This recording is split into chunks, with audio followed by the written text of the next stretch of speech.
Shalom guys. So I just decided that I wanted to do a video, kind of trying to put together, and you guys gonna hear the kids as always. They are right there in the house. I'm trying to take a quick 10 minutes to myself before baby Judah wakes, but I just wanted to take a little time to kind of reflect my learnings of this moment in our journey. And if you follow the channel, you know the champagne is currently sick, right? She's sick, and she needed a new motor, and Abiyah has blessed us to have been donated enough money. We have the motor, right? But we're not able to put her in yet. She's not able to be installed at the moment. Okay, so just as in the Bible, a lot of stories were seen in different point of views based off of that person's side of that story, or depending on what role that person played in that story or in that happening. And that's pretty much the same way here. So when the incident with the truck first started, a lot of people may say that's not a big deal, but for our journey, it is a huge deal because we live full-time in RV. There is no house to go back to. There is no other way to pull this RV, this RV, and you can't stay in one place forever. So the truck either needs to be fixed so that we can always be able to move in case anything ever happens, or we need to be able to buy a new truck, right? So for us, it is a big deal. Now, yes, we know that the Most High is always working with us and working on us, and we always ask for His guidance, and we always ask that He continues to strengthen us in our faith. But a lot of times when you ask for that, watch out. Okay, watch out. So I'm coming, because if your faith is not tested, how you know you even have any? Now, it's easier said than done at this moment because we're halfway through that test. But when you're in the midst of it, you question your faith all over again. I know it's not right, but it is human nature. It is what we have been taught by society to freak out the first time something happened. But that's what this journey for us is all about, is to unlearn all of that society stuff. Unlearn all of that. Unbox ourselves. Get up out of that and get back to the reason why we were created, which is why we're unboxing ourselves, coming out of the mold, breaking free, and living by Proverbs 7:2, which is our pretty much script slogan. Keep His commandments and live. That's all He asks us to do. Do what He say, and He got you. That's it. And again, it seems very it sounds easier again said than done when you're put to the test, but it is true. Abiyah don't go back on his word. He does not lie. And that's that on that, right? Okay, so back to the story. Hold on, let me change my arm. Okay, I'm back. So, and I didn't switch my arm because I'm not good at being steady with this hand.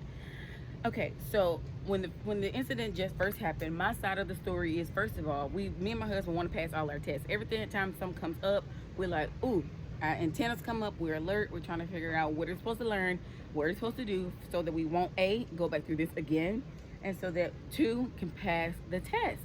We must just pass the test. We want to make Abiyah happy. He is our king. He is our creator. There's nothing else more important. So when it first happened, my thing was, all right, Abiyah, you're trying to test my faith. Got it. So first, let me not freak out like I normally do. Second, let me remember all the scripts I've been reading, knowing that you said you got me. Right? Let me go back in my Rolodex and remember all these things I caught myself reading 20 minutes a day. Go back on the story that I find a story in the Bible that'll help me through, So for me, it was a faith test. For my husband, it was okay, good thing I know this before we went west. Good thing I knew that the truck needed a motor before we headed west.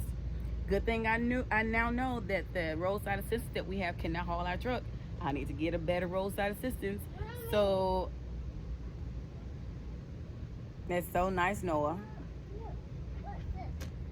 Hey, let me finish talking to the people. Y'all better come get y'all nephew. So for my husband, his side was faith, yes. But okay, Abiyah showing me what I need to do to prepare my household, his family, to be on the road. For me, I need to prepare my family with faith. Everybody be cool, everybody chill, let's maneuver. We gotta get up early, we gotta take daddy to work. It's okay. Y'all just gonna have to get used to this. In the evenings, we gotta pick up daddy from work. It's cool. Let me switch up my schedule. We initially did not want to ask for any donations because we was not sure that's what y'all wanted us to do. But it did come to a head to, it came to the answer of yes, go to your community.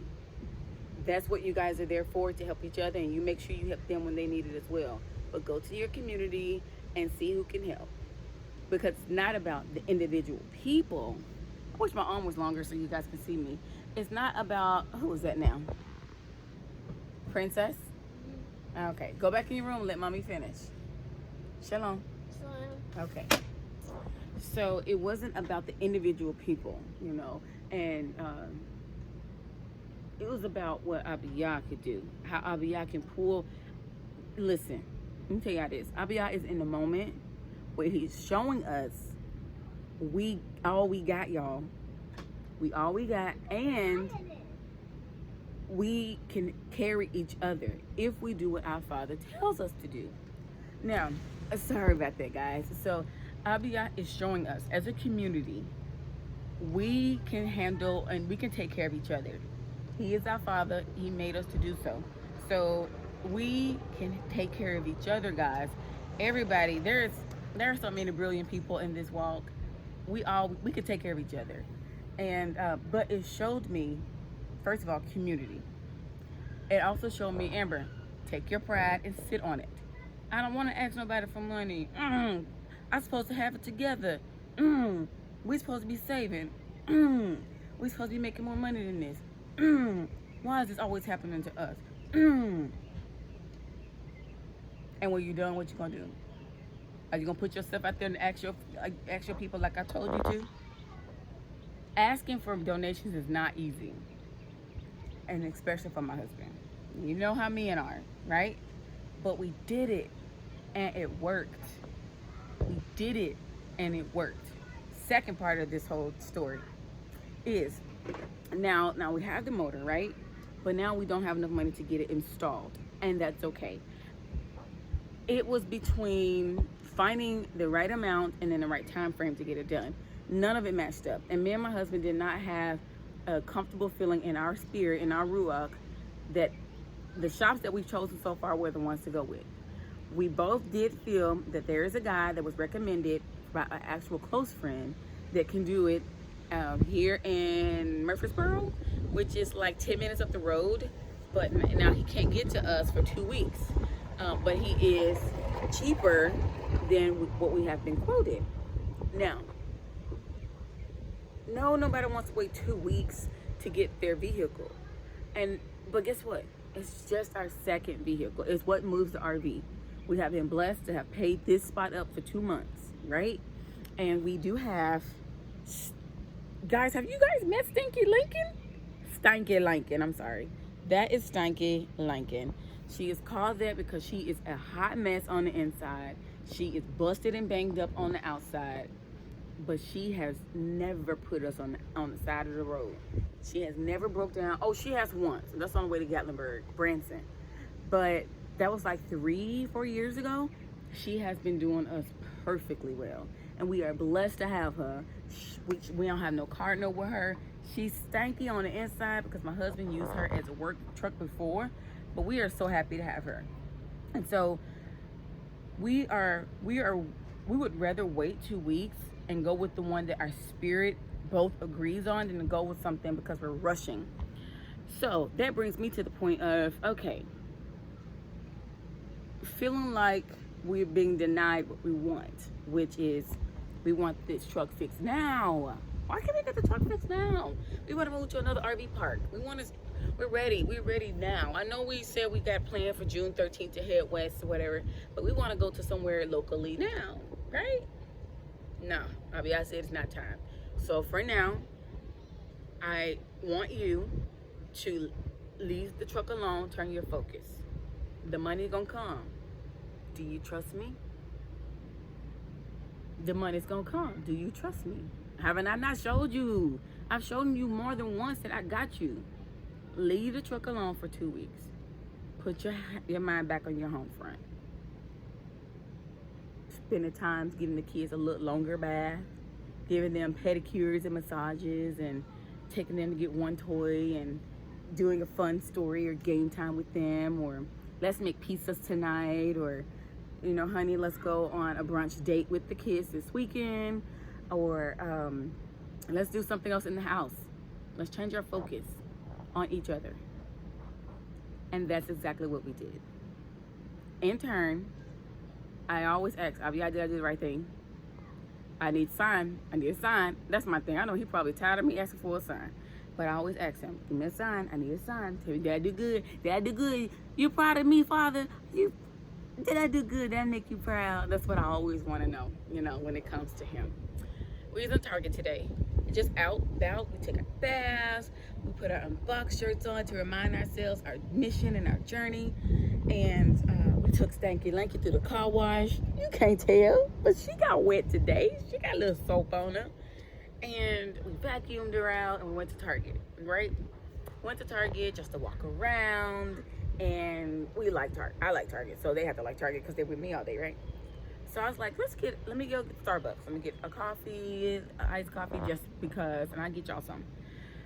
Get in line. There was a lady in front of us, right? She seemed like she was on the phone. She was a truck driver. You could tell because I saw her coming in.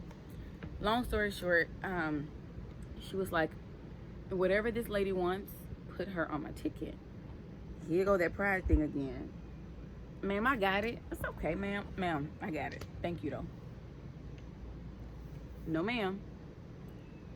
Please order you something and order the children something. Put it on my ticket. It was my honor. That's what she said. Can you say tears? In that moment when she said it's my honor, that was Abiyah telling me, good job, girl. Thank you for trusting me enough to change your focus and putting your focus, take your focus off that truck and putting it on back on my babies. Back on my babies, and now I got you raising.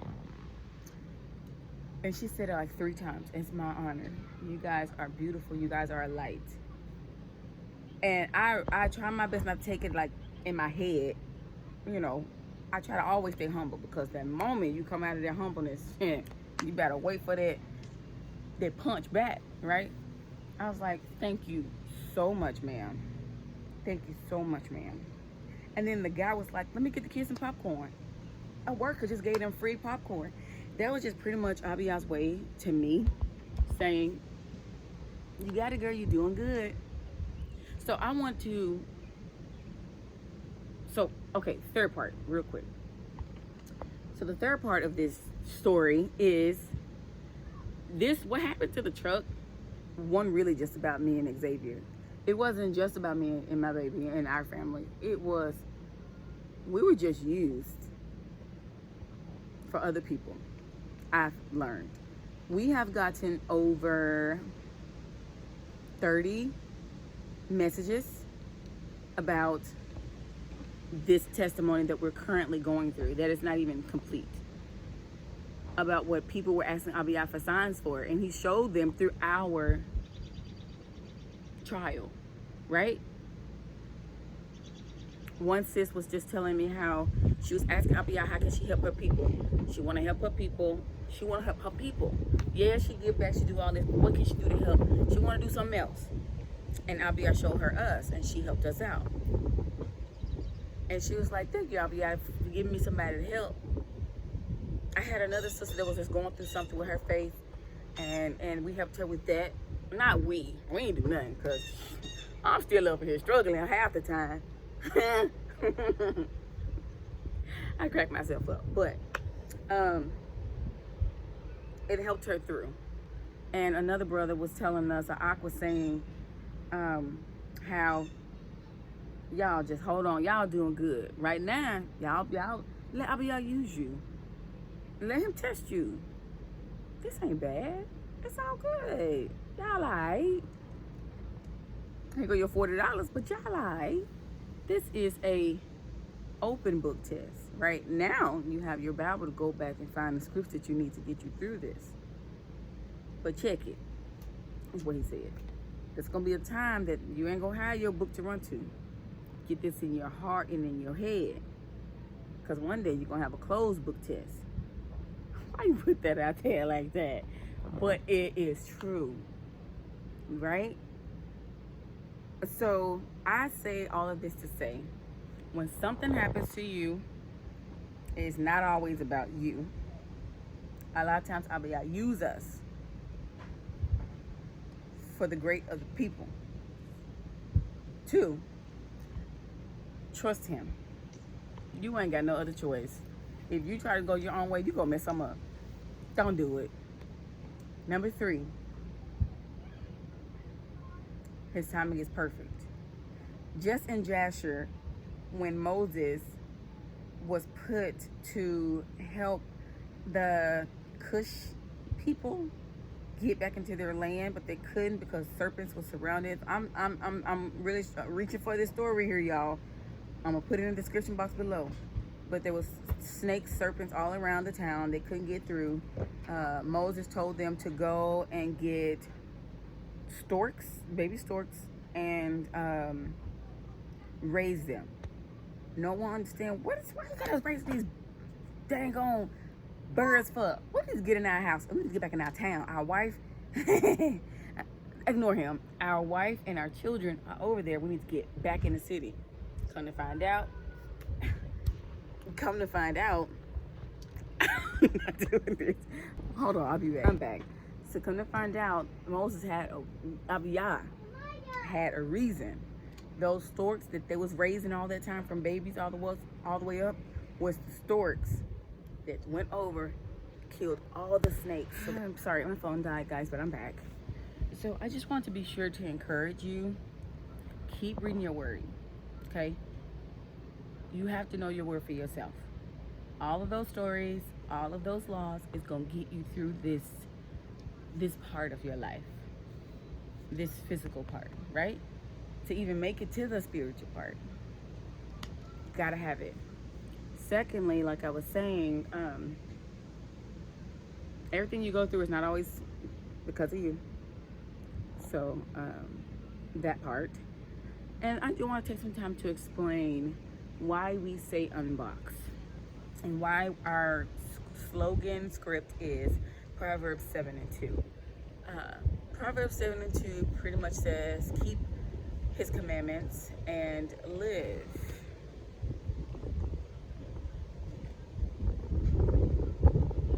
I don't know how much more simpler that can be. You have to do your part for him to keep his part, though. So this journey, we have stepped out on the faith. We've been riding. When we went to Texas, guys, we was riding on the wings of the Most High.